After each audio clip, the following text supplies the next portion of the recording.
तो आज की वीडियो स्टार्ट करते हैं पीजेंट मूवमेंट से। तो पहली बात करेंगे नरकल बेलिया अपराइजिंग की, जो आपका बंगाल रीजन में हुआ था। और इसके लीडर थे मीर निथार अली और टीटू मीर। इसको उससे भी एसोसिएट कर सकते हैं कि तारीख मोहम्मदिया भी कहते थे इससे। और रीज़न इसका ये था कि मेनली जो हिंदू लैंडलॉर्ड्स थे उनकी वजह से ये हुआ था। इन्होंने क्या किया था कि बियर टैक्स लगा दिया था।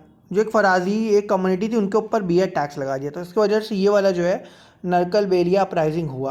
अब किस फॉर्म में ये आगे बढ़ा, तो पहला ये फर्स्ट आर्म पीजेंट अपराइजिंग था, ये भी कह सकते हैं। फिर ये बाद में जाके वहाबी मूवमेंट में मर्ज हो गया। ठीक है, तो ये था आपका नरकल बेलिया अपराइजिंग। नेक्स्ट देखेंगे फराजी मूवमेंट।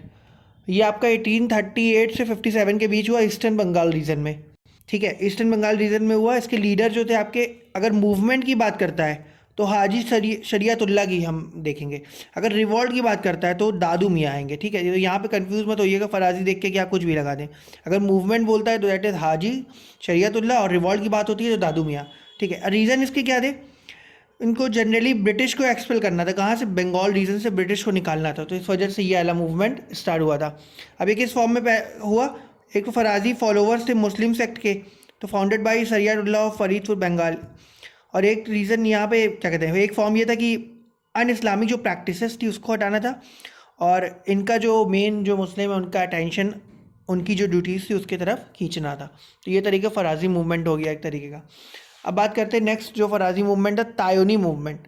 फराजी के बाद तो तायोनी मूवमेंट था एक तरीके का, ये 1839 में हुआ था डक्का रीजन में। इसके लीडर थे करामत अली जौनपुरी। टीचिंग इनको पढ़ानी थी शाह वली उल्लाह की, तो इस वजह से इस रीज़न से इसको लॉन्च किया गया था। और फॉर्म किस फॉर्म में? फराजी का अपोज करने के लिए आया था। जैसे कुछ भी कोई विचारधारा आती तो उसको अपोज करने के लिए दूसरी आ जाती है, उसी तरह ये आ गई थी, फराजी का अपोज करने के लिए तायनी मूवमेंट आ गई। फिर उसके जस्ट बाद फिर आता है आपका अहमदिया मूवमेंट। अहमदिया मूवमेंट के लीडर थे मिर्ज़ा गुलाम अहमद। इसका मतलब ये इस वजह से आया था, इसका एक ही रीज़न था, इसको यूनिवर्सल रिलीजन को अपने जो फैलाना था, हर जगह पे इसको ये मूवमेंट ले जाना था, जिहाद का अपोज करना था, और वेस्टर्न एजुकेशन को मुस्लिम में बढ़ाना था एक तरीके से, कि जो मुस्लिम कम्युनिटी है वो भी वेस्टर्न एजुकेशन पढ़े।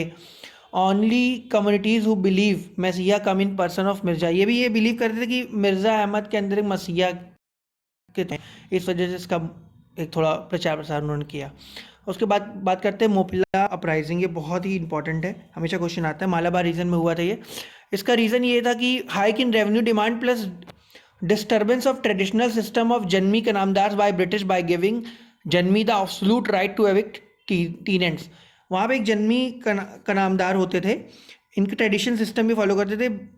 ब्रिटिश इनके क्या किया दिया था, रेवेन्यू डिमांड पहली बात तो हाइड कर दी थी, plus disturbance of traditional system जन्मी का नामदार बाय ब्रिटिश, मतलब ब्रिटिश के द्वारा बाय गिविंग जन्मी। अब जन्मी को इन्होंने ब्रिटिश ने क्या कर दिया, एक एब्सोल्यूट राइट दे दिया कि भाई तुम टीनेंट्स को हटा सकते हो, जो भी थे वहाँ के उसको एविक्ट कर सकते हो। तो इस वजह से ये रीज़न जो है मोपिला अपराइजिंग को होने के लिए काफ़ी था।